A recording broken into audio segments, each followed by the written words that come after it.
I've been thinking of knitting literally nonstop. I have a bit of a love-hate relationship with this one. Make things that will last a long time and that I will like for a long time.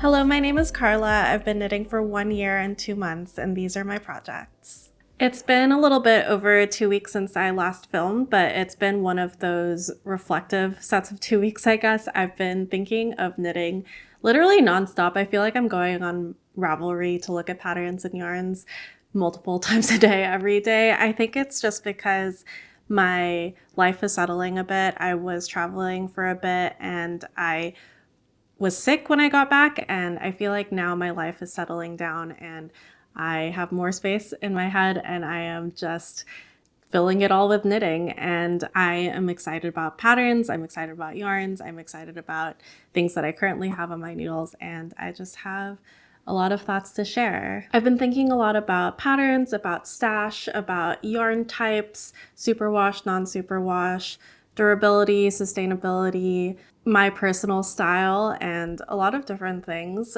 I will get to that a bit later. First, I'm going to talk about my projects. So first I'll start with what I'm wearing. This is the Folklore cardigan. The pattern is by Amy Gunderson. I made it last year around October, and I am still wearing it a lot. I love this cardigan. I wear it all the time. I do have thoughts on, the maintenance and upkeep that I'll get to a bit later. So let's go to finished objects. I only have one this week. I have a set of vanilla socks. They are made in Knit Pick Stroll in the color Dogwood Heather. I made them using Summer Lee's I'm So Basic sock pattern, and this is my second heel flap and gusset top down set of socks. And it's the first time that I'm doing a contrast heel and contrast toe. So the main color is Dogwood Heather and the toe and heel are blue steel. I don't know that I love this combo. It definitely is a contrast. I think it'll be fine. You don't really see the heel and toe when you're wearing them, but I think that maybe I picked this a little too hastily, but that's okay. I still like them. A few things I wanted to say about this. I know that what can you really say about vanilla socks, but it's more of like what I've been learning. One is I've been trying really hard to get to a tighter gauge because I heard that a tighter gauge makes more durable socks, and I want to be able to do that, but I think I am a looser knitter, so I'm trying not to just knit more tightly. So Summer Lee in her pattern uses size 1 needles, but somehow gets to 10 stitches per inch, and I finally sized down to size 0 needles, and I am getting 9 to 9.5, which is closer to 10, but still not quite 10. I think that I will wear these for a few weeks and see how they wear and see if the 9 stitches per inch is good enough. The other thing about this is that this is my first time doing DPNs for a full set of socks. I have been actually really liking them. It's really confusing. I was so serious about toe up and 2 at a time and magic loop, and suddenly I think I'm a full convert to DPNs and top down. I think that what they say about the cuff looking nicer for cuff down socks is true.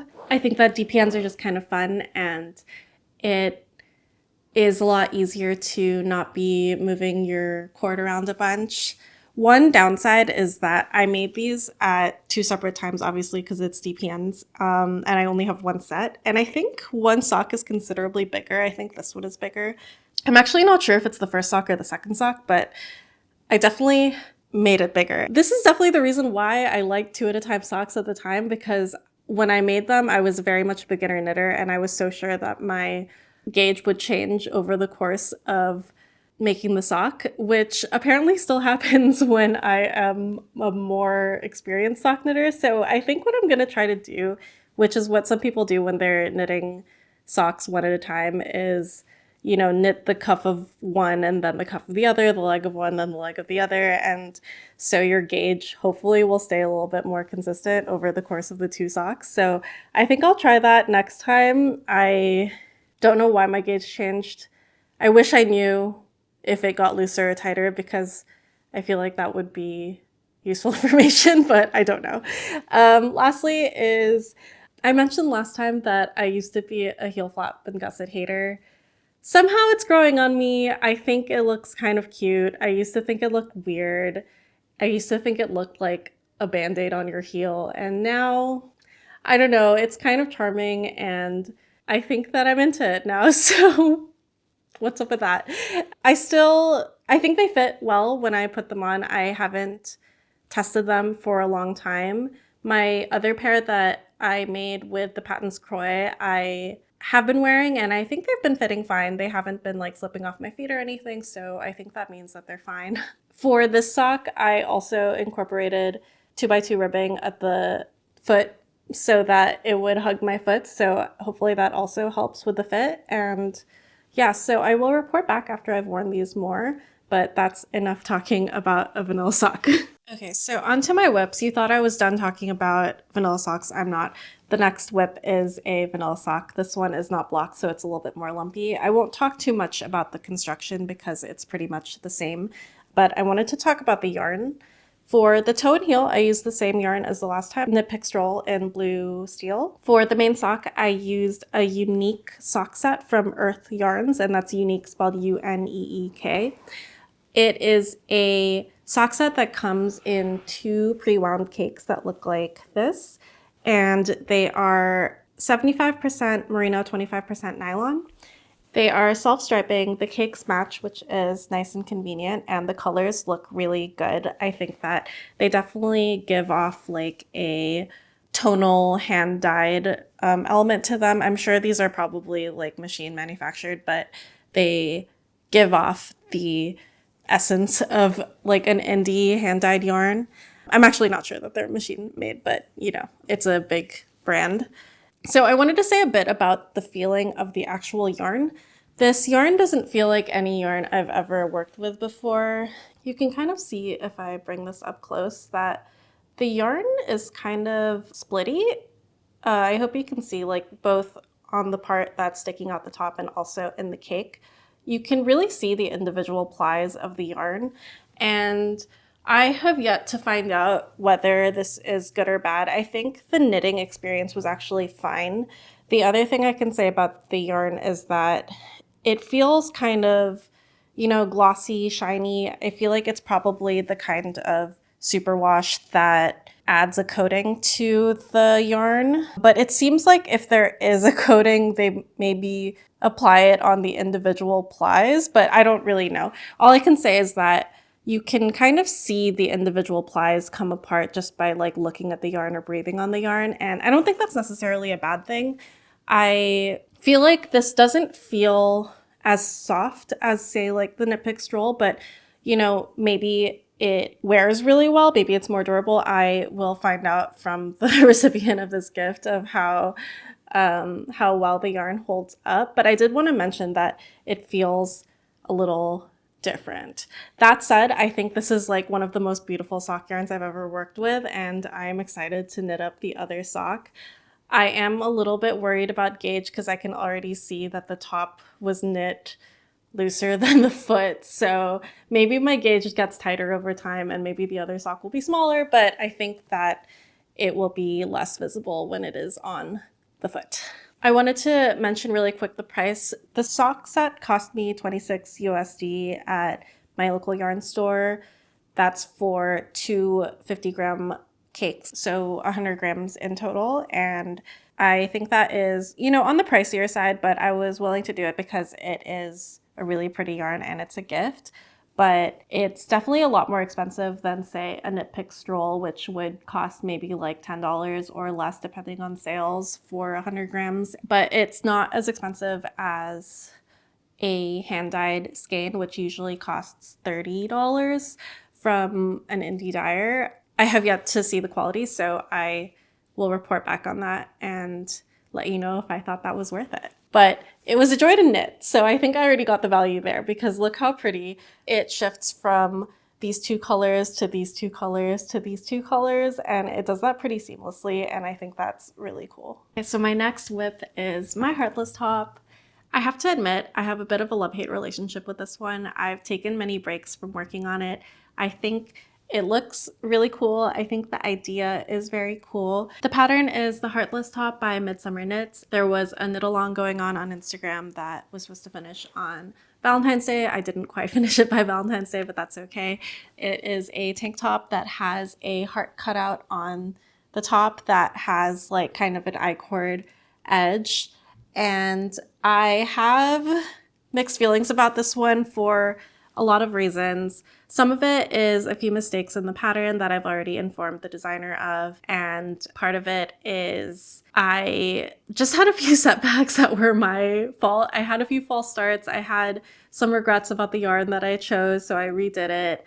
I had a lot of difficulty doing the finishing steps because there's so much of like the collar, the double knit edges, this heart, and there were so many ends to weave in. The yarn needs to be cut so many times, arguably. I don't know enough about pattern designing, but it felt like a lot of times like you would do one row and cut and then start on the other side, and I didn't really quite understand why you had to do that. Maybe there was a good reason, but it felt a little tedious to me. And then the other bits that were completely my fault were I made a mistake recently where I didn't like the way I wove in one of the ends, so I tried to cut it, but I ended up cutting a hole in the bottom. So I ended up having to rip back and redo the stockinette, and that made me take a pause because I was kind of burned out from it.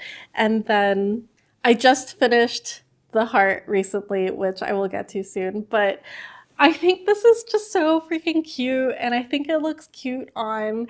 I just like, it's not an easy knit, I don't think. I think there's like a lot of skills that you need to have to be able to make this one, and I think that it's definitely more of a product knit where you want the finished piece than a process knit. I don't think it's been super fun to work up personally. But don't let that stop you from making it because it is very cute. I just personally had a really hard time, and that might be that I'm just not cut out to make a pattern like this. But anyway, I wanted to talk a bit about the heart. So again, this is my problem. I saw on Instagram someone who decided to opt against putting in the wire for the heart portion. So you're supposed to put wire in to this I-cord edging to give the heart some shape.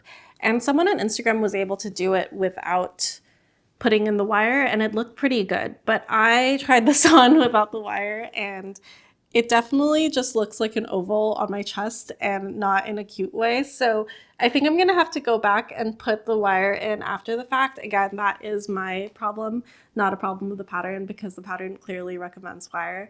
So that's just another thing that I have to deal with today. So like I said, love-hate relationship. I think it looks really cute and people on my social media really like it on me. I just, have made some questionable decisions, and some issues with the pattern also didn't really help my experience. So yeah, that's the Heartless top. I'm hoping to have this finished by the next time I record because I actually have been running into this issue where I keep running out of, one, I run out of cords because I'm not a monogamous knitter, so I work on many projects at once, but then I only have 3 cords for the smaller sizes of needles that I have, and that's not enough if I'm making a bunch of projects with fine gauge, as I tend to do. I haven't recently been making any bulky projects.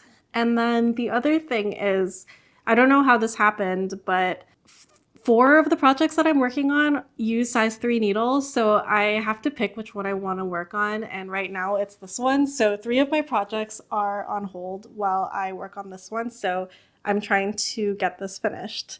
Also, we're running out of time for, a heart-inspired top to be timely. I guess it's already past that time, but, I'd still like to get it done in February. Anyway, that's the Heartless top. I forgot to mention the last pattern was also done in a pick stroll. I used the color Hazy Violet held double, and my next project is also a knit pick stroll. I bought all of this with my own money. It's just that I bought a lot of it on sale over Black Friday, so I just have a lot of knit pick stroll right now. It's pretty versatile for any kind of fingering weight or DK project, so it's just what I've been using. My next project is in the same color as I did my socks in, so this is dogwood heather, and this is the beginnings of a baby bear bonnet by Pernille Larsen from Knitting for Olive.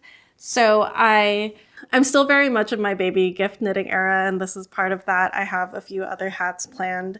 I think that this is an interesting pattern because it is a hat that's knit flat. So I read through the pattern, but I'm not completely sure how it's going to work yet. But I think that this turns like this somehow and gets connected somehow, and this is where the ears come out of, and I think the ears are constructed with short rows, but I have yet to find out. This is one of those that are on hold because this is also using US size 3 needles, so I am trying to finish my heartless top before I continue working on this one, but I really liked working on this one. It was pretty fun to do the moss stitch at the bottom, and I think it was just a simple, easy knit to work on, like on the bus and stuff.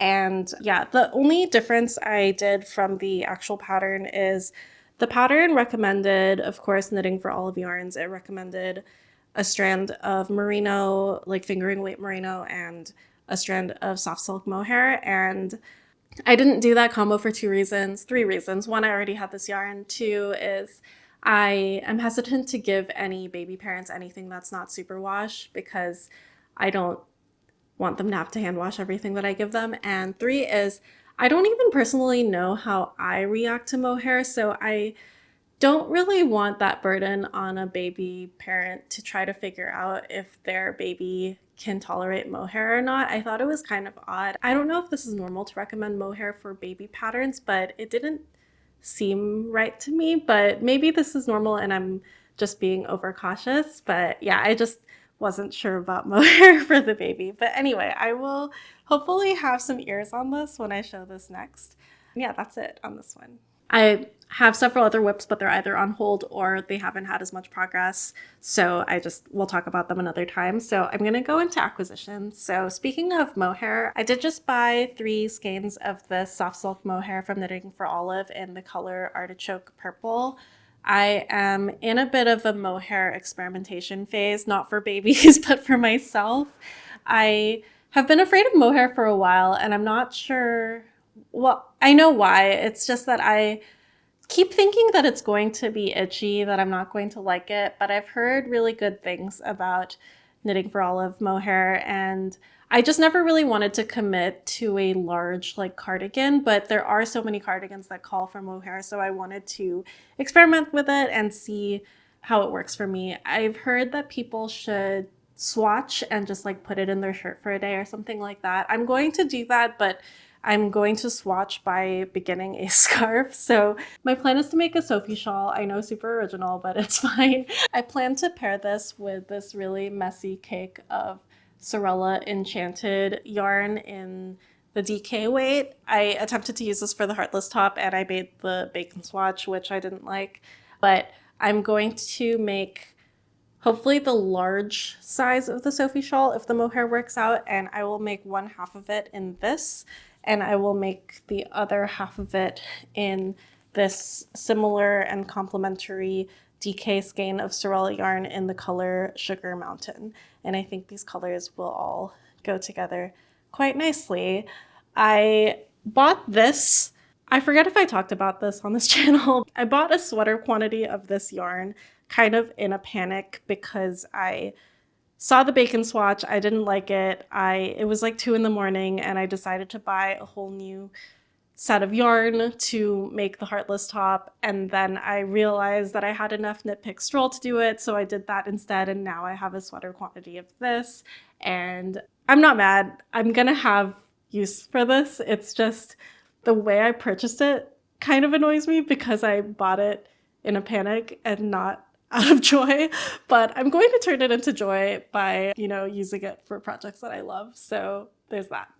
Okay, I've been talking about knit pick stroll this whole episode, but here is 4 more skeins of knit pick stroll. I told you I bought a lot of this for the purpose of gift knits and baby knits and just like for versatile little accessory knitting. And so this is not a new acquisition, but I wanted to show plans for a new cast on. I have never knit a striped sock before that was not self-striping yarn. So my plan is to knit a striped sock out of these 4 colors, and I think it's going to look pretty cool. I know there are a few things that I need to think about, like the jog of where colors start and end in between the stripes, and also yarn management and how to carry the yarns. But I have some ideas and I'm hoping that I will just learn along the way. But yeah, this is my plan for my next pair of socks.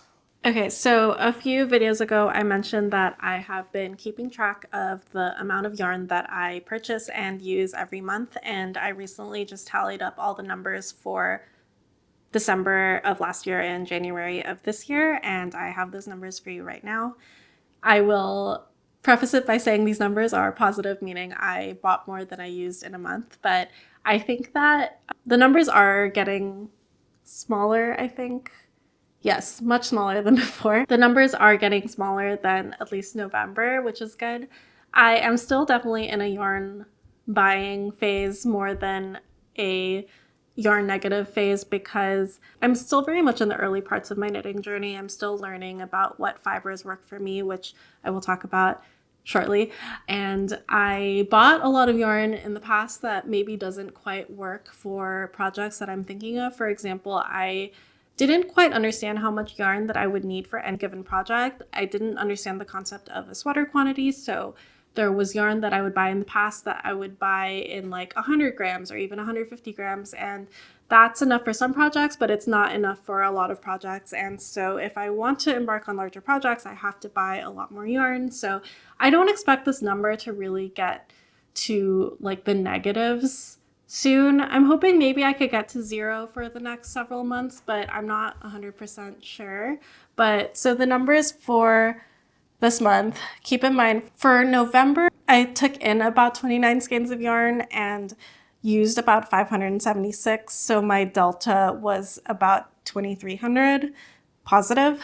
For December, I took in about 13 skeins of yarn. I used 587 grams of yarn, so my delta is a positive 757 grams of yarn, which is not as high as the 2,300, thankfully. And then in January, I took in 12 skeins of yarn. I used 386 grams of yarn, so the delta is about 814 positive. So that means that I took in about 16 skeins of yarn over the last 2 months, or like a delta of 16 skeins of yarn. I have plans for a lot of them. Some of them I bought in a panic, like I mentioned earlier, and I have more plans to buy yarn because I have other ideas, and I don't think this is completely a bad thing. I'm going to keep tracking, and I'm hoping to reach this like equilibrium of buying the yarn that I know I'm going to use and use it mindfully. But like I said, I'm still very much experimenting, and I don't want to feel too guilty about this. I just want to be mindful of it, I guess.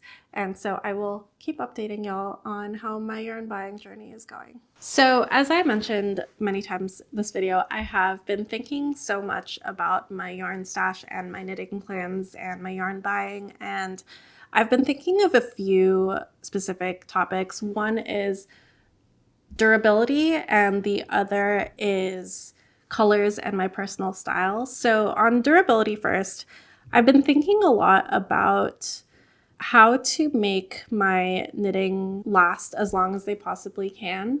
So there are many ways to make a knit durable that I've learned. Again, beginner knitter perspective, so apologies if this is really obvious, but I've learned that you can make a garment more durable by knitting at a tighter gauge, because the looser the knit is, the more space there is for the fibers to rub against each other and cause pilling. And if the gauge is tighter, the more the stitches will kind of stay in place and not do as much rubbing. And the other thing is fibers. So superwash will likely pill more than non-superwash that I know of, and specifically softer fibers like merino and cashmere will pill a lot more than like a Icelandic or Norwegian rustic yarn that is non-superwash. Or so a good example of this kind of pilling is, you know, this folklore cardigan. I don't know if it'll show on camera, but there is a lot of pilling like under the arms. I did do some fabric combing above here so that it would be, you know, nicer for the video, but I didn't do it down here so you can see what the pilling usually looks like. So this is still the garment that I'm most proud of making, but there are things that I would change about it if I were to do it again. I made this cardigan in Knit Pick Swish DK, which is 100% superwash merino. And a way that this could be made in a more durable way, I think, is using a merino that is either not superwash or a merino that has a little bit of nylon content in it, or using a different type of wool. It wouldn't drape the same, but you know, I might be able to get a similar effect. So this yarn was a pleasure to work with, but I think that because it is kind of on the mid to lower end, there are better quality merinos that you can find. One thing about this yarn is that it is kind of loosely plied. There are multiple plies in the yarn, but you can kind of, I have an example of it right here. If you look closely at the yarn, you might be able to almost see through it and see the individual plies. Whereas if you look at this sewrella yarn, which I think is more tightly plied, you don't see as much of the individual plies, and it looks more like a solid, like cylindrical yarn, if that makes sense. You can also tell by feeling it that the sewrella yarn is just thicker, and also by looking at the weight. There are fewer yards in a 100-gram skein in the sewrella yarn, meaning there are more grams in a single yard, meaning there is more fiber in 1 yard in the what I would consider to be the nicer yarn. I don't know if any of that showed on camera, but you can definitely see it if you play around with the yarn enough. The other thing, besides just how tightly spun the yarns are, I knit this cardigan at a pretty loose gauge. So I did gauge swatch, but I don't think I gauge swatched properly when I made this. I didn't understand that gauge swatching meant making the swatch and seeing what size it ended up being.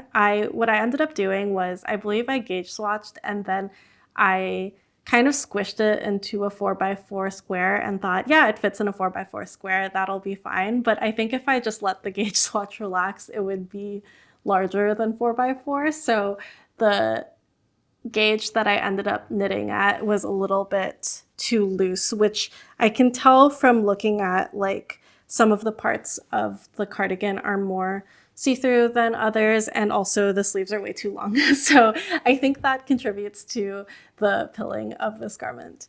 So things that I could do differently, not just for this garment, but for other garments that I make in the future. Besides using different types of superwash merino or different types of merino, I think that I am interested in trying out more rustic wools. So I specifically am interested in trying out wools like Peer Gynt, which is 100% Norwegian wool, non-superwash, that everyone says is like indestructible, doesn't pill, you make a sweater out of it, it'll last for 30 years, it'll last for generations, and I love that idea, so I definitely want to do that with future knits. The other thing is that I've heard that knitting with mohair actually makes a garment more pill resistant and more durable, and so and helps it keep its shape for longer. And so my kind of fear of mohair is kind of being balanced out by that, by telling myself that it'll make a more durable fabric. So I'm hoping to try mohair and see how that works out in my future garments. Why, you might ask, do I even care about durability? I put a lot of time into my knitting and, I want it to last long. I know that this hobby comes with an aspect of consumption. Of course, it is a hobby. Hobbies have things that you buy, but I do want the things that I make to last long. Knitting is slow fashion. I want to make it as slow as possible. I don't want to, be churning out items that need to be replaced frequently. I want to make things that will last and that I can wear for a really long time. So that's why I care about this.